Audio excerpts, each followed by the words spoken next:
aulas particulares. E antes de mais nada, não esqueça aí, já dá o seu gostei e se inscreva no canal, tá? Bom, nossa aula hoje vai ser estudo dos gases, tá? É uma matéria que em física, ela coincide com a química. É interessante que esse conteúdo ele é ministrado da mesma forma pelos dois professores, tanto o professor de física quanto o professor de química, tá? É uma matéria, um conteúdo que geralmente é ministrado no segundo ano do ensino médio e é dado em algumas escolas do terceiro ano como revisão, tá ok? Bom, essa parte de estudo dos gases, ela é um pouco diferente da mecânica que a gente está acostumado, tá? A gente agora vai considerar os gases na característica, né? Na parte dos fluidos, né? Os gases, como a gente sabe, eles são uma categoria dos fluidos, ok?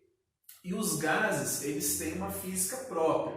A gente pode pensar, de uma certa forma, que se eu tenho uma pedra ali, por exemplo, uma pedra no estado sólido, ele constitui um corpo. Agora, um gás, ele é bem diferente o seu comportamento do que um corpo no estado sólido.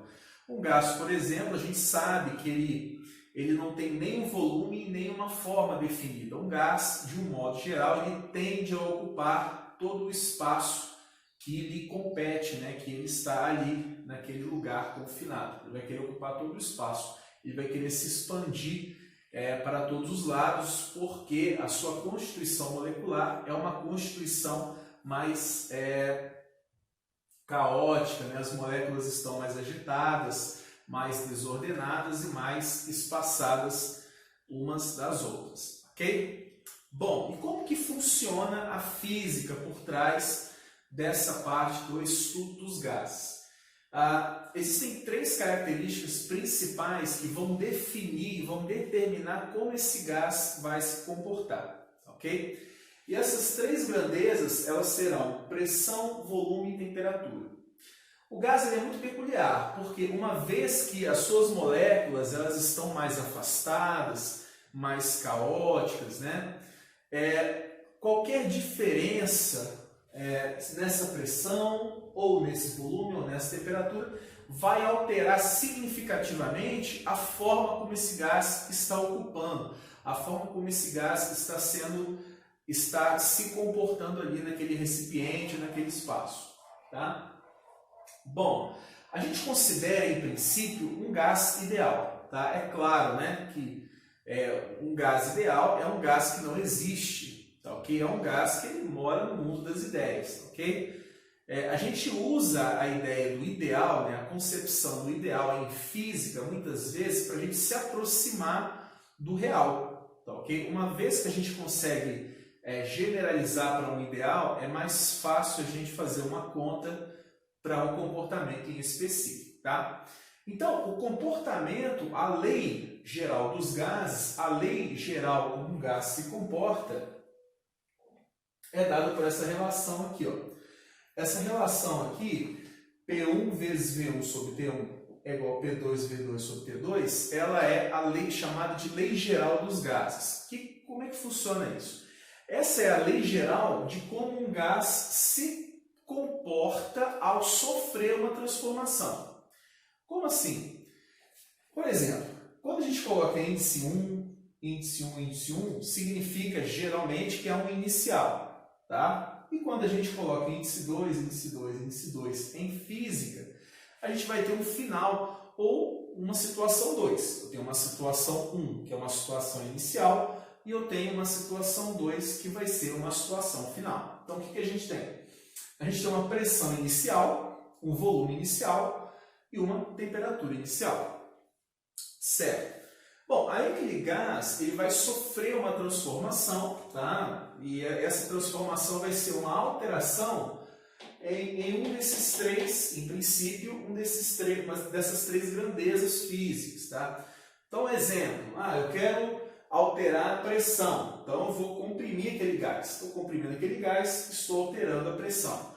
Então, eu vou ter uma pressão diferente aqui, tá? A volume, eu estou expandindo, deixando aquele gás mais espaçado.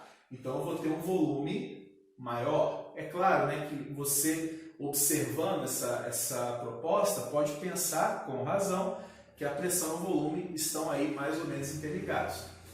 E a temperatura, eu posso aquecer, eu posso acrescentar calor naquele gás, tá ok? Ou tirar calor, e aquele gás vai alterar a sua temperatura. Ele tinha uma temperatura inicial e agora ele vai ter uma temperatura final diferente da inicial. Tá? Então, no gás ideal, ele vai seguir essa lei. Tranquilo? Bom, só que a gente pode fazer algumas transformações, que são transformações que aparecem mais frequentemente na física, etc., né? Nas nossas contas, no exercício.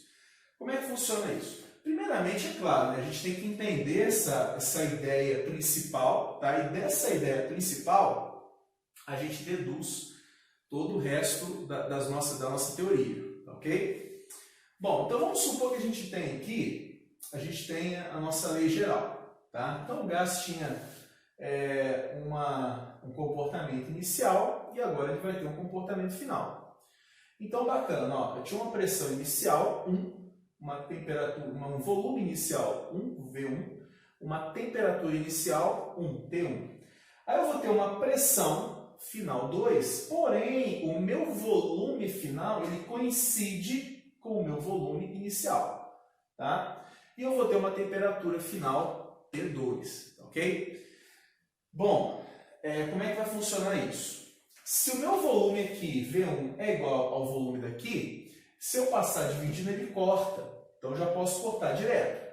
Ou seja, se eu mantenho o mesmo volume, mesmo é iso. Iso é mesmo. Mesmo volume isocórico, porque coros vem do grego, né, que significa aí volume, espaço ocupado. Ok? Isocórico pode ser também chamado de isovolumétrico, ou isovolumétrica, né? Isovolumétrica, isométrica, tudo isso aí é isocórica também, tá? Eu coloquei isocórica porque isocórica é um termo que aparece com uma certa frequência nos problemas de Enem, nos problemas aí da FUVEST, de outros vestibulares, concursos importantes, tá? E os alunos às vezes têm mais dificuldade para lembrar, então isso acaba caindo como uma pegadinha, ok? Então a gente tirando aí o volume, ó, V1, cortei, sobrou o quê? P1 sobre T1 é igual a P2 sobre T2, ok? Então essa aí é uma lei, repara que é uma lei parecida com a nossa lei inicial. Olha que bacana, essa aqui é a nossa lei inicial, a lei geral, agora essa lei é uma lei específica. Essa lei é uma transformação que isocórica, tá? Então, toda vez que eu tiver uma transformação isocórica, você já vai saber que é uma transformação que é dada por essa equação aqui, tá? Ok. Bom, se a minha pressão inicial sobre temperatura inicial é igual à minha pressão final sobre temperatura final, significa que a minha pressão sobre temperatura, em qualquer etapa, em qualquer fase, ela vai ser uma constante. Porque repara uma coisa, se eu tenho um valor 2, tá? O valor inicial de alguma coisa é 2, seja uma velocidade, por exemplo. A minha velocidade inicial é 2. Se a minha velocidade depois é 2, e a minha velocidade depois é 2, e a minha velocidade depois de qualquer tempo seja 2, significa que em qualquer espaço, seja velocidade inicial, velocidade final, que seja, ela vai ser sempre 2. Então é uma constante. Por quê? Porque 2 é um número e o número é uma constante. Então, a minha pressão sobre temperatura em qualquer fase da transformação vai ser uma constante que eu chamei de Azinho, tá? Ok. Bom, a minha temperatura, ela está dividindo a pressão, ela vai passar para o lado direito multiplicando. Então vai ficar P de Paulo é igual a Azinho vezes T de Tatu, tá? A gente sabe, se a gente pensar o seguinte, a gente sabe que esse P, ele faz o papel de Y, esse A pode ser um papel de A e esse T um papel de X, ó. Y igual a X. Isso aí é um exemplo, se a gente colocar que o meu P ele está em função de T, é uma função do primeiro grau. Tá? Por quê? Porque esse expoente é 1. Tá ok? E a gente sabe que numa função de primeiro grau, tá? A gente tem uma reta. Tá? Essa reta pode ser crescente, decrescente ou constante. Tá ok? E no nosso caso ela vai ser crescente. Beleza? Bom, e a gente tem agora a nossa transformação isobárica. Iso vem de mesmo. E baros, ele vai lembrar o quê? Vai lembrar de pressão. Tá? Então significa que no lugar do P2, aqui na nossa lei geral, vai ser P1, vai ser o mesmo. P1V1 sobre T1 é igual a P1V2 sobre T2. Meu P1 com P1 eu cortei, pá. Aí sobrou o quê? V1 sobre T1 é igual a V2 sobre T2. Agora, usando o mesmo raciocínio que a gente estava usando anteriormente. Se o meu V inicial sobre o meu T inicial ele é igual a um V final sobre um T final, significa que essa fração V sobre T ela é igual a uma constante, porque ela não muda. Tá? Tudo aquilo que não muda é uma constante. E se há uma constante, você pode associar uma letra que não vai mudar. Ok? Bom, então a gente vai ter o quê? O V de volume vai ser igual a Bzinho vezes T. O T está dividindo, passa multiplicando. V é igual a BT. Beleza? Ok, então a gente vai ter um gráfico, tá? Novamente, isso aqui ó, é parecido com y igual a x, uma função afim, uma função do primeiro grau, porque esse expoente aqui é 1. Novamente, a gente vai ter o quê? Um volume sobre temperatura, e eu vou ter aqui uma função, uma reta do primeiro grau, né? Uma reta da função, um gráfico de uma função do primeiro grau, uma reta crescente, tá? Ok? Bom, transformação isocórica, isobárica, agora falta a isotérmica. A transformação isotérmica ela é interessante, ela vai ser o quê? Mesma temperatura. Iso vem de mesmo, térmica vem de temperatura. Bom, eu tenho P1V1 sobre T1, vai ser igual ao quê? P2V2 sobre T1. A minha temperatura vai ser a mesma. Ela não vai mudar. Então, eu corto P1 com T1. Ficou o quê? P1V1 é igual a P2V2. Beleza? Bom, o que nós temos aqui? Se esse termo aqui, se essa multiplicação inicial é igual a uma multiplicação semelhante final, igual ao final, significa que esse PV, em qualquer etapa da minha transformação, vai ser uma constante, porque não muda. Ou seja, o meu V ele está multiplicando, ele vai passar para o outro lado dividindo, ou seja, tem um P igual a C sobre V. Essa função ela não é uma função muito vista no ensino médio, tá? Ela vai ter um comportamento assim, a gente chama esse comportamento de comportamento assintótico. Ela vai ter uma assíntota aqui e uma assíntota vertical. Ou seja, isso é uma função que ela é uma hipérbole. Tá? Nesse caso, eu vou ter esse comportamento. O comportamento dessa curva, que ela nunca vai encostar no eixo X aqui, que é representado pelo V, e nunca vai encostar no eixo Y aqui, representado pelo P. Tá? É um comportamento assintótico. Certo? O nome dessa curva, a gente poderia nomear todas essas curvas, mas essa curva aqui, ela aparece mais, ela é um pouco mais importante. E ela tem um nome, que é um nome de isoterma. Isoterma. O que significa essa isoterma? Significa que em qualquer ponto dessa curva, esse gás ele vai ter a mesma temperatura. Tá? Então, por exemplo, se eu pegar um ponto, vamos chamar esse ponto aqui de ponto A, ponto Azão, eu vou ter um volume, VA, e eu vou ter uma pressão, PA. Tá? Essa pressão PA vai ser diferente, em princípio, desse volume VA, vai ter um valor diferente. Porém, a temperatura é a mesma. Então, por exemplo, um ponto B aqui, ó, um ponto B vai ter um volume VB e vai ter uma pressão PB, tá ok? A pressão PB é diferente da minha pressão PA, e o meu volume VB é diferente do meu volume VA. Porém, a temperatura em A e a temperatura em B, tá, é a mesma, porque está na mesma isoterma. Nós podemos interpretar isso para as outras curvas também, né? Numa transformação isobárica, para quaisquer pontos aqui, a pressão é a mesma. Para uma transformação isocórica, isovolumétrica, para dois pontos A e B,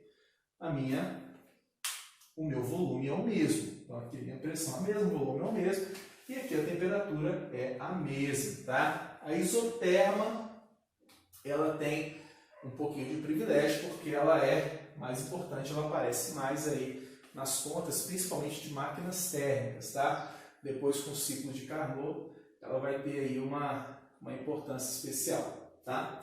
Tranquilo, aqui fechamos as 3 transformações. Transformação isovolumétrica, isocórica, mesmo volume. Transformação isobárica, mesma pressão. Transformação isotérmica, mesma temperatura. Volume, pressão, temperatura. Beleza, para a gente fechar esse nosso conteúdo inicial de estudo dos gases, a gente vai voltar aqui, ó, na nossa lei geral. Então a gente tem a nossa lei geral aqui, está escrita da mesma forma aqui, sem problemas, tá? A gente viu que, inicialmente, quando eu tinha uma transformação isocórica, eu tinha P1 sobre T1 é igual a P2 sobre T2. Significa que P sobre T é igual a uma constante. A gente pode usar o mesmo raciocínio aqui, ó.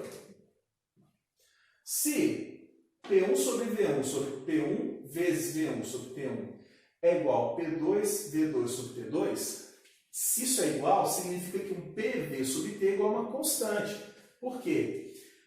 PV sobre T vai ser a mesma em qualquer etapa da minha transformação. Bom,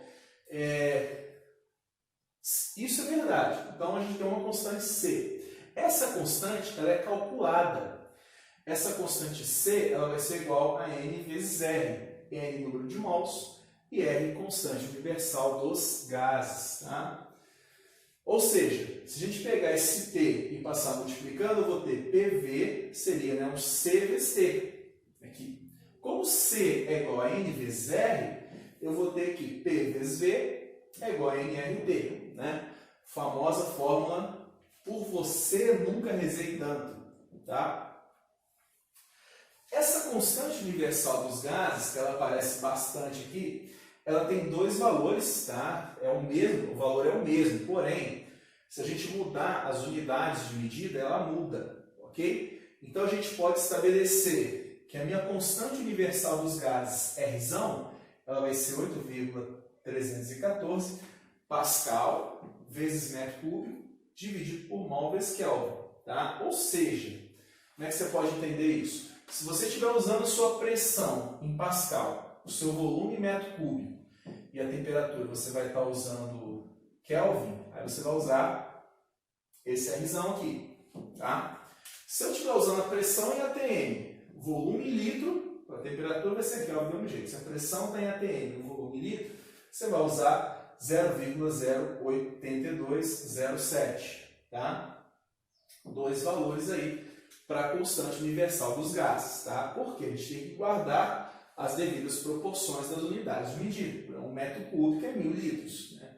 Então, para a gente manter essa proporção aqui, a gente tem que ajustar esses valores, tá ok? Bom, então, fechamos aí a aula de hoje, certo? Espero que vocês tenham gostado. Clique em gostei, se inscreva no canal e até a próxima aula. Um abração para você.